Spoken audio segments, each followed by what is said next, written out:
আমি ঠিক আছে বুঝছি না, তুই ভালো একটু বুঝা ভাষা দিয়ে নে। কিছু ভালো করে আর কি বোঝা করবো।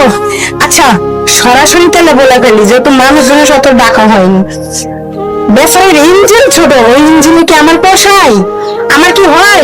আপনি কোন মাত বসা মাতবর সাহেব মুজির গুণ আমি কইতাছি, এই যে সকালে বুঝতে নিয়ে কানে নাম্বার গাতারা, এই গাতারার মধ্যে যদি অথলে একটা লাইন দেয় এটা ছোটরা, এই আমার পুরো এটা ছোটরা। সারা দাদা তুই তুই কি ওসব করে খাতে রাস্তা খাইতেছিস? মাতবর সাহেব আমি যারা ভালো এটাই করেন, আমি আছি এর মধ্যে। আচ্ছা ঠিক আছে, তুমি কি কর? আমি আর কি করবো? আমি এক ভাত খাবো না তো খাবোই না, আমি আজকে দিনের মধ্যে যাবো না। ঘটনাটা কিছু বলতে পারলাম না মাতবর সাহেব, আমার যে লাস্ট পর্যন্ত আপনার করে দিতে, আমি আর সংসার করব না তো করব না, যে কোনো দিকে পারে না আর এনে কি করে আমি সংসার করবো? ঘটনাটা আমি